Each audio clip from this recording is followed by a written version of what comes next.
Okay, guys, I feel like saying, okay, class. We are ready for Mercury Retrograde. I mean, ready or not, it's happening.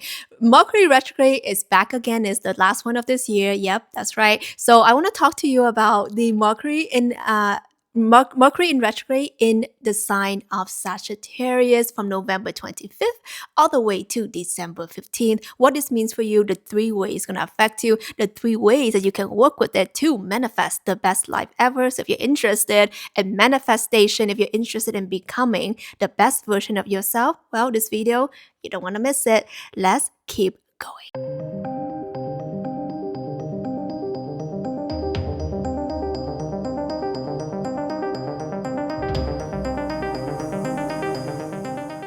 Welcome back, class. I don't know. I'm feeling like teacher vibes, guys, while I'm holding this. Welcome back. This is Tina Wong. Welcome to the channel. Welcome back. We talk about cosmic alignment. We talk about what's going on up in here, okay, in the cosmos, the universe, and we also talk about what's going on in our internal world, how we can becoming the best and truest and highest version of ourselves. So if you're about that life, like this video, subscribe to the channel because I love to have you. And if you've been around the block, you know I love you. I love you. I love you. All right, guys. So as you know, okay, someone just had her rebirthday. Yeah, feeling good. So let's talk about the energy of the Mercury retrograde, the three ways you can work with this and manifest amazing things. So first of all, I want to bring your attention to the energy of Sagittarius. Okay, point number one. The first way here is understanding that this Mercury retrograde is in the sign of Sagittarius, which is a fire sign. Okay, fire, passion, we're ready for action, honey. November 25th to December 15th, what you are going to experience is an energy of the planet Mercury kind of going backwards, kind of making an interesting tantrum. I don't want to say tantrum, but it's like an interesting expression where whatever that energy of Mercury is, which is like, communication, it affects your travel, affects the contract, affects any type of written email, stuff like that, technology. That can go a little bit wonky, but it also allows you to go within and have that pure communication with yourself and the divine. So it can be a very spiritual time, which I will go deeper into point number two. Okay, so the first point I want to refocus is the energy of Sagittarius being the sign of the archer. Sagittarius knows what the F it wants. Okay, so this Mercury retrograde, what is this all about? Is that sometimes, okay, on the outside world, where technology can be a little funky, okay, so this is the time where you want to be patient, okay? Sometimes the Zoom is not freaking loading, the email's not sending, okay? For those of you, by the way, if you're on my email list and you're not getting my email, please check your spam. I don't know why it's been going up in there, but I hope it's resolved now. But anyway, just move it. That's a side note. But anytime you want to send an email, every time you want to communicate with someone, allowing yourself to know that sometimes during this period, we want to double check things and we want to be clear because the smiling emoji can be misinterpreted, okay, a million ways because during this time, everybody is a little bit sensitive, okay, especially this sign is in Sagittarius, which is a more easygoing. So it's not going to be as crazy. So that's the good news. But Sagittarius is the sign of the archer. It's all about having that target, that goal, and that clarity in life. Okay. If you go back and watch my November six manifestation portals, I talk more about this. But when you realize that Sagittarius is all about having that clarity and it works better when it has that clarity. This Mercury retrograde starting November 25th, you want to have a point of clarity. If you set an intention, just like, new moon, full moon, stuff like that, your intention really helps what this experience means for you. Okay, because how I experience Mercury retrograde might not be the same way as you, might not be the same way as what you see other people talk about, because it's about what the intention and what the meaning and definition you give to this Mercury retrograde. So I'm here making this video, sharing with you what is the highest way that you can work with this Mercury retrograde is to set an intention about the goal, the vision, the target, the intention of what this period means. Okay, and that leads us to point number two. Point number two here is Sagittarius is a very spiritual sign. It's a very philosophical sign, rather. And it's like the sign is also the sage, right? Learning, a higher knowing, walking the path, journey, the kind of like that hero journey. Mercury retrograde, it allows that time for you to go more introspective, okay? Because the outside world can be a little bit crazy. It's like, oh, people are misunderstanding my email, things are just weird, my travels are being delayed. These things can very much happen. But also at the same time, you feeling called to just disconnect from it all. So I wouldn't be surprised if some of you guys are feeling called to kind of take it more easy this time, okay, before the holiday hits, having some uh, time by yourself, having a little retreat time. I know I will. I will be going to somewhere very special. I'll tell you more when I get back. But having that retreat time, that alone time to reflect, to contemplate, and I always talk about, I believe that a lot of us humans, we're losing that ability to really truly reflect and contemplate because we're so bombarded with all these short form content and these like instant like Instagram, instant this, instant, that. So, and then when our focus of attention is not on something for a long time, right? How long can you sit with a quote? How long can you sit with a concept and let it marinate and marinate and marinate? What I really love to do is to actually rewatch movies many times and read my favorite books many times because every time there's something, right? There's something for you to learn. There's always a deepening. And this Mercury retrograde in Sagittarius is reminding you of doing just that. There's always a deepening when you revisit the past, when you revisit something you've done before.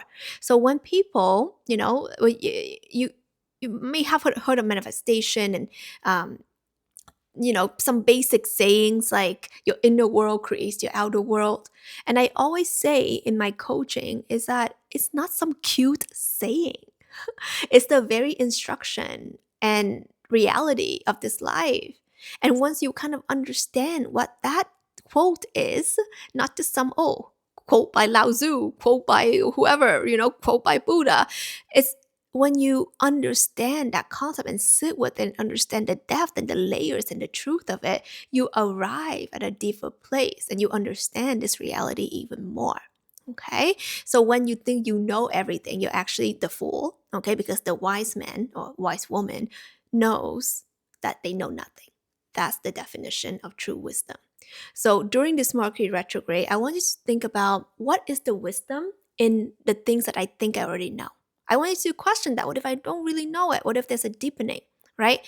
Maybe, your ex can be coming back, okay? The infamous event that can very much happen during Mercury retrograde, guys, in the past. Let's just say certain people in my life like to resurface at this time, which I'm not surprised if you are resurfacing. Hello, hi, yes. The energy of us really knowing that maybe people are resurfacing for a reason, maybe it's to reconcile something, maybe it's for closure, maybe it's to open up something else. Okay? Allowing yourself to kind of like see what new lessons that you can take away from this. Okay, and let me know if you've been experiencing some cool or interesting or questionable events and the exits and stuff like that. We're close. Let me know down below what's happening, what's popping in your life, and sharing with the internet is fine, right, guys? That's what I do. Okay. Yes, if you're vibing with this, by the way, be sure to hit that subscribe button. I always send you extra love, extra blessings for the subscribers, and hit that like button to spread some love. Okay, up in here. Okay, number three. The number three way of how this Mercury retrograde affects you and how you can work with it is do take your time. Okay, okay, okay. The world these days works on this weird freaking urgency. I text you, you reply to me now. Okay? Why you no reply? You don't like me? I don't like you, I block you. And all this time, the freaking person haven't seen your freaking text because they're taking a poop or something, or they're talking to someone else. People want that instant communication. People want that instant reaction, response. Pressure, reply to me now. Oh my God. Take your freaking time. Okay, guys? This Mercury retrograde, do not let anything or anyone pressure you into, especially making an important decision in your life. Okay? If someone's like, hey, gonna be my wife, gonna be my husband, and you like, I think I need some time to think on it. Think on it. Okay? Don't put pressure on yourself to give the answer. Okay? Or don't, if you're getting a job proposal and maybe you have some extra time to decide, take that time if you feel called to. If you're not sure, of course, if you're sure, then you're sure, right? But if you're not sure, then take that time, because the energy of Sagittarius is the energy of certainty. Okay, the arrow is heading to that target, it's not heading anywhere else. It's like eyes on the prize. So until you arrive at the eyes on the prize, I know where I'm going, this is the answer, I am certain, you don't have to make any hasty decisions. Yes, remember this. Okay, it's gonna change your life. Don't let anyone pressure you, seriously, guys. And I'm just gonna share this is side thing that I got an email the other day of actually this person who subscribed to me for years, okay, back when my channel was doing tarot and oracle cards. And they sent me an email and they said, Tina, I don't vibe with you anymore because you don't reply to my comments and you don't like my comments or something like that. And I just want to bring that, okay, as an example here, as sometimes, okay, we're not obligated to do that. Okay, and I wanted to be clear. I really appreciate everyone, being my circle, and I always send you guys love and a heart, and I reply when I can, when I check. But I am totally not obligated to reply to every message and comment and email. So if there's any part of you thinking that that is expected of me, okay, please do not. And also, applying it in your life, right? Thinking about where do you feel like you need to reply to every freaking message, every freaking phone call, every freaking, question that people ask you, right? And maybe you're someone who's trying to build your business or trying to live your life. And if you reply to everyone and you feel bad doing that, you wouldn't have a life. And that's something that I have decided a long time ago that I'm not going to do, because, I get messages, comments, all these social media platforms I have, which I think I deleted most of it off of my phone. But it's like, I just get a lot of messages and emails and comments and stuff. And they're also wonderful. And I love them. And I read through them as much as as often as I can. And I feel called to. But for me to sit down, reply to everything and everyone to that I wouldn't have a life. You know what I'm saying? I wouldn't have a life. So I want you to be really clear about yourself, about setting that standards and allowing people to feel what they need to feel, right? Like the person who sent me that. I still love you. I know that you've been with me for so many years, and I hope you get what you intended for. But to expect something of me to reply to every of your comment, acknowledge that is not my responsibility, and that's something that I unsubscribe to. So I think that is something that I wanted to share with everyone here, not to make that person feel bad or anything. Like I said, I love you. I know who you are. You're always welcome. But if you want to exit, you're totally welcome. But I want us to really letting go of the guilt and the shame and the discomfort of having to please somebody and having to do something outside of what we don't want to for the sake of being liked and being loved. You cannot operate, okay, as a sovereign human being, having a lovely life doing so. Okay, so I know that's a bit of a, a side topic, but I hope that gives you something to look at in your life. I love you so much. If you feel called to be here, hit that subscribe button, hit that like button. It means so much for me, for you to be here and wanting to be around. And it means so much for me that, when you do these actions like or comment or subscribe, what it does is that it allows my channel to share and my message to share to the people who are meant to. So thank you for helping me. Do what I'm here to do. I love you. And check out my other videos. I have lots. Bye.